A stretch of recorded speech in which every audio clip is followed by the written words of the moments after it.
nous avons la joie et l'honneur de recevoir Marion Sigaud. Bonjour Marion. Bonjour Anne. Vous avez publié un petit livre noir, j'ai envie de dire. Petit livre noir. Vous avez choisi la couleur. Oui. Qui s'appelle « De l'amour et du crime, du sexe et des enfants ». Vous menez un combat depuis longtemps, puisque l'un de vos précédents livres est sur les droits sexuels des enfants. Qu'est-ce qui vous a mis sur la piste de ce combat ? C'est en arrivant à la campagne au début des années 90, j'avais vécu à Paris les 20 précédentes années et mon rêve avait toujours été de vivre à la campagne. En arrivant à la campagne, le premier cercle d'amis que je me suis constitué m'a fait connaître la réalité d'une chose dont je ne connaissais même pas le terme, qui était la pédophilie. Je n'avais jamais entendu le mot avant. Alors comme j'étais quand même en mesure de le comprendre, je suis suffisamment lettré pour comprendre le mot, j'ai été intrigué au début. Effrayé quand même parce que ça semblait terrible et j'ai mu par je ne sais pas quoi, je ne saurais l'expliquer, mu par quelque chose qui vient probablement d'au-dessus, par le désir d'aller au bout d'une recherche. Je voulais savoir ce que c'était, d'où ça venait, quels étaient les tenants et les aboutissants. Et vous vous êtes rendu compte qu'il n'y a pas qu'à la campagne, que dans les villes, c'est fréquent. Exactement. Je dis ça pour défendre les campagnes. Non seulement ça, mais moi ce que j'entendais dire, parce que j'ai une sœur qui est avocate et qui disait c'est bien connu que dans les campagnes, il y a des tas d'histoires d'inceste. Bon, alors ça veut dire que les abus sexuels sur les enfants, c'est le fait des campagnes et des familles. Bon, ben j'ai découvert autre chose. Oui, puis avec la vieille histoire à la Voltaire que les paysans sont des abrutis, sont des crétins, sont des ça c'est une vieille idée. Et les gens des villes sont très supérieurs. Absolument, tout le monde le sait. Absolument. Donc en arrivant en Bourgogne, j'ai découvert cette réalité. Quelque temps, mais vraiment pas longtemps après que j'ai découvert ça, a éclaté l'affaire des disparus d'Auxerre, c'est-à-dire que derrière les affaires de sexe avec les enfants, il y a le sexe dans la violence, le sexe et la mort, le sexe et l'abomination. Et j'ai commencé, donc dès le début de mon arrivée à la campagne, j'ai commencé à enquêter, j'ai découvert ce que c'était que les réseaux de pédophilie internationale, et j'ai découvert en cherchant un auteur qui s'appelle Gabriel Matzneff, dont je n'avais jamais entendu parler avant parce que c'était vraiment pas mon genre de littérature. Et je me suis lancé dans la lecture de plusieurs de ses romans et de ses journaux et j'ai fait connaissance avec ce qui m'a absolument épouvanté, quoi. Épouvanté, j'ai été horrifié. D'une part de ce que ce monsieur écrivait, mais surtout, et c'est ça que j'ai voulu dénoncer dans ce texte, j'ai été horrifié de voir les complicités du monde médiatico-politique, précisément, plus spécialement de gauche à l'époque, parce que j'émergeais d'un milieu de gauche. Voilà, quand je suis arrivé à la campagne, j'ai tout laissé tomber, mais j'étais vraiment issu d'un milieu de gauche, et je me suis rendu compte que le milieu de gauche dans lequel j'avais évolué promouvait des pervers de la pire espèce, quoi. Ça a été un choc, ça a été une douche. Et ce texte, donc je l'ai fait, mais je l'ai fait pour moi à l'origine. Je l'ai fait pour moi, pour me mettre les idées au clair. C'est d'ailleurs à l'issue de ça que j'ai repris mes études d'histoire. C'est un texte ancien, donc que vous avez... C'est un texte ancien dont j'ai fait la première mouture en 1998. Dès le début de la toile, début des années 2000, je l'ai mis sur la toile et puis personne ne l'a lu. J'ai essayé de le refaire, je l'ai refait en 2011. Je l'ai présenté à Égalité et Réconciliation qui n'en a pas voulu. Et quand a éclaté à l'automne dernier l'affaire Vanessa Springora, j'ai été très interpellé de voir Gabriel Matzneff. Alors, dans la première version de ce livre, je ne le nomme absolument pas. Hein. Je n'ai absolument pas nommé. J'ai fait une explication de texte de ses livres et des soutiens dont il bénéficiait, sans jamais le nommer. Bon, maintenant, c'est plus la peine de se gêner. Hein. Je veux dire, d'autres l'ont fait avant moi. Mais à côté de cette affaire, il y a aussi les grandes affaires américaines avec les trafics d'enfants. Alors voilà, c'est autre chose. C'est-à-dire que la pédocriminalité de réseau qui a éclaté au grand jour avec l'arrestation et la prétendue mort de Jeffrey Epstein. Pour moi, il y a un mort quand il y a un cadavre. Ce qu'on nous a montré, c'était pas lui. Donc, je reste dubitatif sur l'issue de la chose. Mais il est de fait qu'en 2019, on a vu l'arrestation et la mise à jour de réseaux pédocriminels absolument abominables dans lesquels on fait coucher des gens importants avec des enfants, on les filme et puis après on les tient. Et c'est comme ça que marche le monde. Par contre, ce que je regarde, ce que je dénonce dans la littérature Gabriel Matzneff, c'est beaucoup plus subtil. C'est-à-dire, ça n'est pas je te rapte, je te viole et je te tue, c'est je te séduis, je t'amène chez moi, je te convainc que tu es la plus belle, la plus extraordinaire. Et la seule dans ma vie. La seule dans ma vie, il y en a 15 alors derrière. qu'elle n'est que celle du lundi, puisque elle n'est que celle du le lundi. mardi, il y en a une autre, le mercredi. Du lundi après-midi, il y en aura une autre plus tard, etc. J'ai découvert, en fait, les façons de faire d'un prédateur. C'est vraiment de la prédation. Il a des proies, c'est un prédateur, il drague, il chasse. Il chasse, d'ailleurs, il le dit lui-même, il chasse. Et j'ai voulu dénoncer d'une part, enfin non, c'est pas d'une part, j'ai voulu dénoncer la complicité du milieu intellectuel parisien avec ces horreurs. Et moi, j'ai réagi comme femme. Comme une mère, un peu aussi. Oui, puis comme une ancienne adolescente. Moi, j'ai des souvenirs d'adolescence qui sont au nombre des années anciens, mais dans ma tête absolument très frais. Et je vois ce que c'est que l'humiliation qu'un séducteur mal intentionné peut faire subir à une fille qui a voulu donner le meilleur d'elle-même et qui se retrouve un numéro sur une liste et qui se fait traiter comme un chien. Donc c'est à la fois le système de la prédation que j'ai voulu analyser et surtout le système de la complicité des milieux intellectuels et des milieux politiques. Et ça, c'est fou. Ça explose à toutes les pages. Les pétitions pour le soutenir. Les pétitions pour le soutenir. La lettre, à un moment donné, il dit « Je me suis rendu en Belgique avec comme viatique une lettre très amicale du garde des Sceaux. » Bon, je vous dis pas l'année parce que vous allez retrouver, mais bon, les gens n'ont qu'à faire leur recherche. Bon, voilà, et il imprime, à mon avis, ce monsieur doit tenir beaucoup de gens comme ça. Il envoie des petits messages. Il envoyait des petits messages dans ses bouquins de façon de dire ne cherchez pas d'époux. Il pratique lui-même, bah oui, la méthode du chantage. La méthode du chantage. Tu as fait partie de mes copains, ne dis pas de mal de moi, ça peut tourner mal. Voilà, c'est ce que j'ai compris. Alors, sa psychologie est très simple, il est fou de virginité. D'innocence. Il est fou de virginité et d'innocence. Oui, c'est ça, il est fou de virginité. Et le résultat pour lui le plus extraordinaire, c'était une oie blanche, elle n'y connaissait rien, elle était gourde, elle était mal dans sa peau et embarrassée d'elle-même. Et c'est devenu une experte dans l'impudeur. Mon Dieu, vous faites un dessin, les gamines, elles ont 12 ans, 13 ans, 14 ans. Alors, ce qu'il raconte à Tire-Larigot, c'est entre 15 et 22, oui, mais enfin bon, et ce qu'il raconte pas à Tire-Larigot, mais suffisamment bien évoqué, c'est que c'est beaucoup, beaucoup plus jeune qui l'intéresse. Et alors, il y a une constante quand même, et c'est pour ça que je suis intéressé à tout ce qui défend la famille, il y a une constante dans toute la prédation de Gabriel Matzneff, il s'attaque à des filles qui n'ont pas de père ou qui ont des pères défaillants. Soit pas de père, soit père au-dessous de tout. Alors, mère névrosée, ça va, c'est idéal. Si la mère est névrosée, c'est idéal. Si la mère est carrément absente, c'est encore mieux.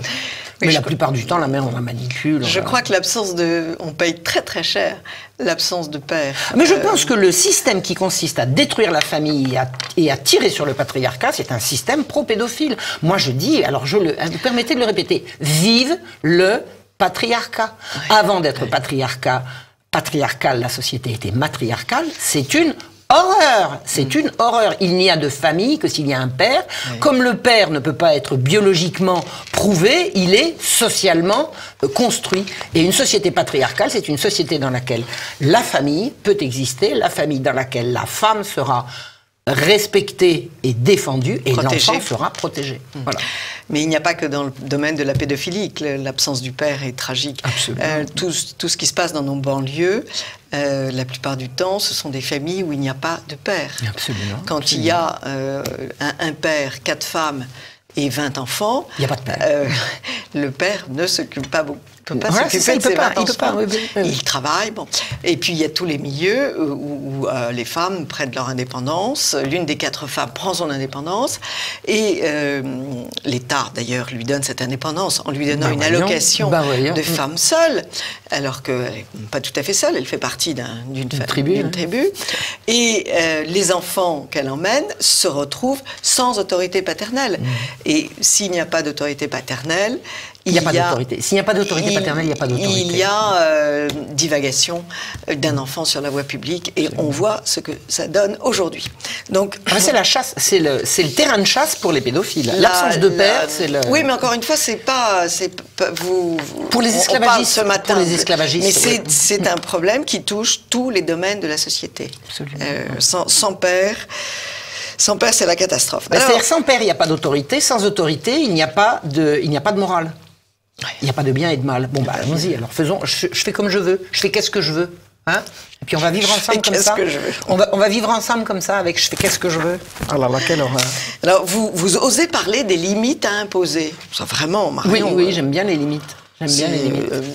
Là, vous écrivez, cet écrivain est comme tout le monde. S'il rencontrait des limites, il les respecterait. S'il risquait la prison en se rendant dans le tiers-monde, il n'irait pas.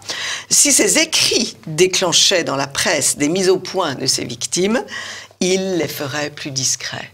Parce qu'en fait, le drame et le scandale, c'est que il a écrit pendant 30 ans le récit de Seyfredene. Moi, j'avoue que il en a vécu. Il en a vécu. Il a vécu aussi de subventions du ministère de la Culture. Moi, j'ai arrêté de lire Mazenev, dont le style est extrêmement prenant. C'est un écrivain. Il sait écrire. Il écrivait dans les Nouvelles littéraires, qui est cette revue qui était magique quand j'avais 18 ans et qui a disparu. Et ces articles m'attiraient et j'en étais éprise. Mais quand j'ai vu, et j'ai très vite senti cela, je ne sais pas pourquoi, mais j'ai des antennes, quand j'ai vu le chemin qu'il prenait, je me suis arrêtée immédiatement et j'ai jamais voulu sauver la plume en me disant faut que je sauve l'homme parce que sa plume est belle. Enfin, tous ces raisonnements. Au service de quoi ? La plume au service de quoi ? La plume au service de quoi ? Bah, vous avez la réponse. Je ne vais pas le dire parce que je veux rester bien élevé, mais ça se termine en nu.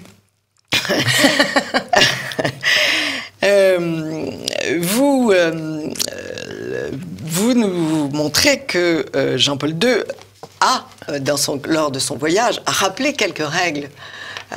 Oui, quand il est venu en France, il a parlé effectivement de la famille. Alors bon, il faut pas me demander des détails, mais effectivement, d'ailleurs, il a été présenté par des gens comme Matzneff et consorts, comme le grand réac. Ben oui, mais d'ailleurs, vous savez, on se laisse faire ou on réagit, à propos de réactionnaire. Vous êtes réactionnaire. Oui.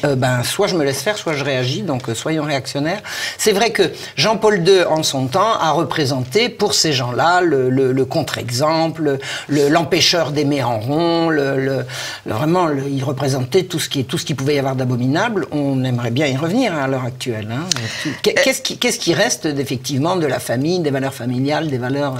Il y avait une jeune fille qui avait fait publier dans un magazine une lettre, un courrier dans lequel elle parlait de moralité et de son désir de chasteté. Chasteté jusqu'au mariage, voilà. Une jeune catholique qui, à l'occasion de la... Vaste sujet qui a été abordé par notre amie Stéphanie Bignon chez Via Romana.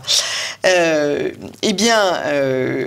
elle a reçu, en travers de la figure, une réponse par un journaliste qui a répondu en écrivant une lettre sordide. Et il lui a conseillé de lire un certain nombre de titres, dont l'histoire de l'œil de Georges Bataille. C'est-à-dire que pour répondre à une jeune fille qui exprime son désir d'une sexualité liée à l'amour au couple, l'amour exclusif du couple et du mariage, ce journaliste l'a renvoyé à la lecture d'un livre dans lequel le sexe est lié à la mort, à la souffrance et à la merde. Permettez-moi l'expression. Oui, et tout ce que ce système a à répondre à la morale de l'amour dont rêvent les jeunes filles, puisque c'est à ces jeunes filles que ces gens s'adressent, c'est le sexe, ça n'est pas ce que vous croyez, le sexe c'est l'horreur, l'épouvante, la souffrance et l'abomination. Voilà, c'est bien vu. Hein. C'est la généralisation de leurs petites obsessions. De leurs petites obsessions, de leurs pratiques abominables. Et de leurs pratiques, bien sûr. Cela dit, n'avez-vous pas l'impression qu'il y a eu un mouvement de fond déjà qui est parti des États-Unis, puisqu'il y a ce groupe Jamais avant le mariage, des groupes...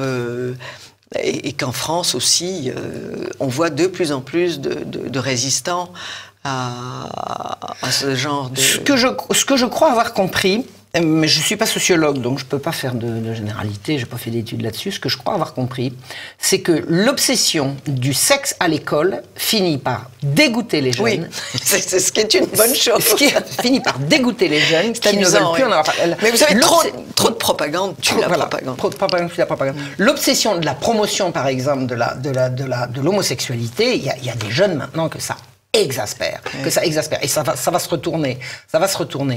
Moi, ma théorie, c'est tous les jeunes rêvent à l'amour. C'est pas ça qu'ils disent, non, mais est-ce qu'ils ont une instance pour le dire? Est-ce qu'ils ont un espace pour le dire? Est-ce qu'ils ont de la liberté de le dire? Je ne pense pas. Maintenant, on va apprendre la masturbation aux enfants dès l'école primaire. Alors on dit Marion, elle le yoyote. Non, Marion ne yoyote pas. Il y a les textes. C'est l'Organisation mondiale de la santé qui les promeut. Hein. On peut retrouver les références dans mon livre des droits sexuels.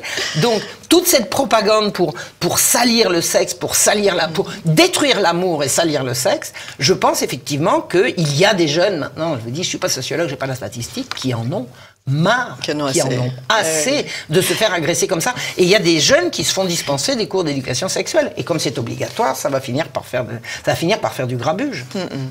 Alors, c'est-à-dire que le ministère de l'Instruction publique n'est pas censé mettre cette matière au programme.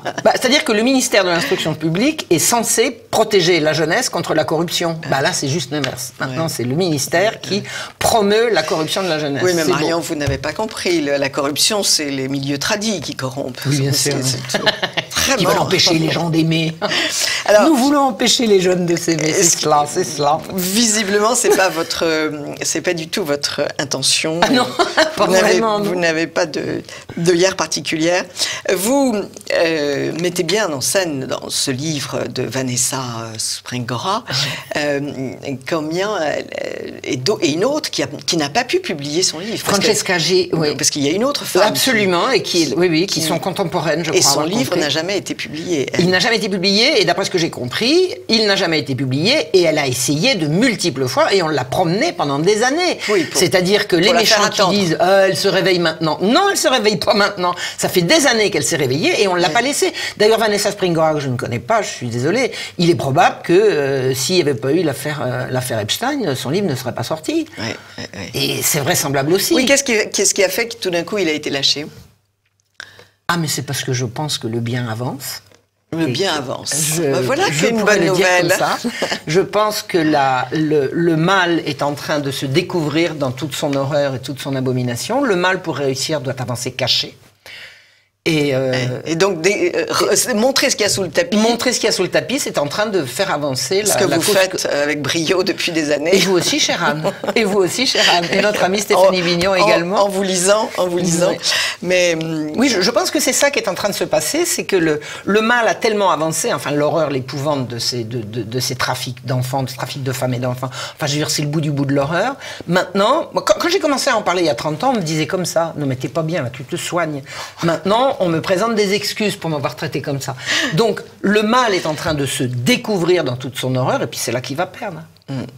Vous avez préfacé le livre de la biographie de Judith Reisman sur ce sinistre personnage qui s'appelait Kinsey, Alfred Kinsey, qui a été célébré pendant des années en Amérique et en France. Dans le monde entier, dans le monde entier, et qui était un immonde personnage. Est-ce que vous pouvez nous rappeler ça? Parce que je trouve que c'est une lecture qu'il faut avoir faite. Bon, il faut savoir que toute la politique sexuelle mondiale, c'est-à-dire tout ce qui touche au genre, à la promotion de l'homosexualité, à l'éducation sexuelle à l'école, etc. Tout ça, tout, suit les travaux d'un monsieur qui s'appelait Alfred Kinsey.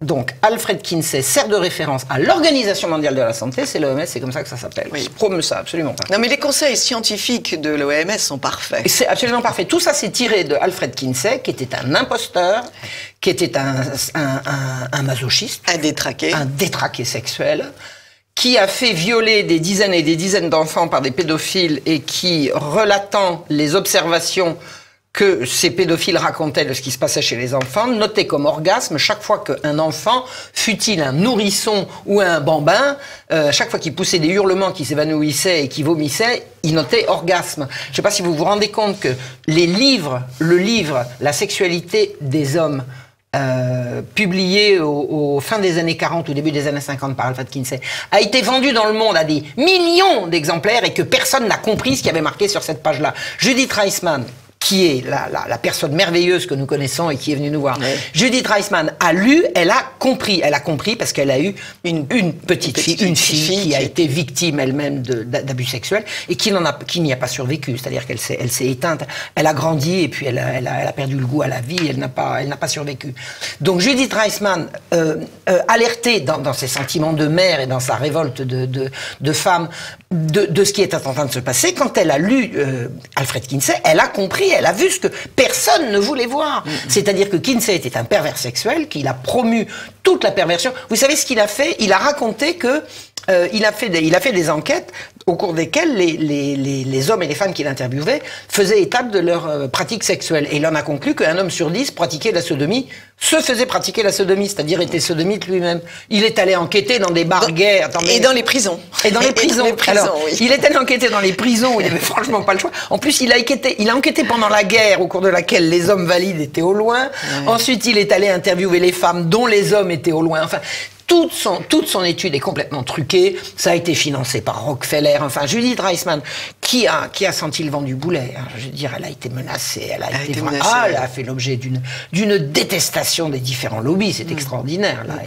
elle est coiffée, elle est protégée en haut. Judith Reisman, pour être encore de ce monde à passer 80 ans, je pense que oui.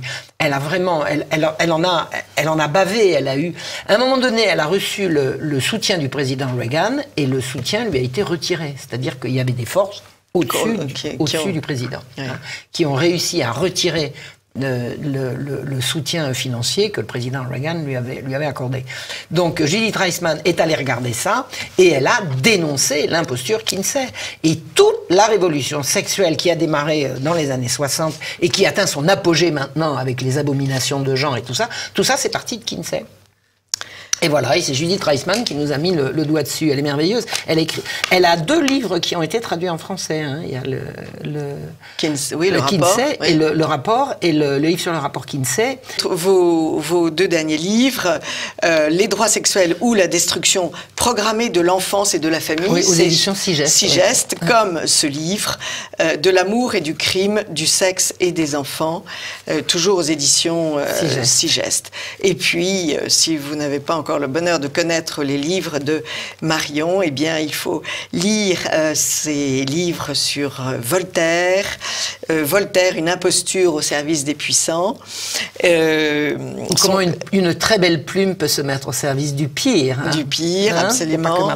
Et il faut lire aussi le livre de défense de l'Église, La chasse aux sorcières et l'Inquisition. Ah oui, ça c'est beau. Ça, j'ai pris beaucoup de plaisir à écrire ça. Et puis, ce qui est très important aussi, parce que ça permet de comprendre 1000 choses, La Marche rouge, les enfants perdus de l'hôpital général. Oui, ça c'est mon travail universitaire. C'est votre travail universitaire et en fait c'est aussi un peu ce qui vous a mis sur cette voie de défense des enfants, puisque dans cet hôpital général sous Louis XV, les enfants rentraient et ils n'en sortaient pas.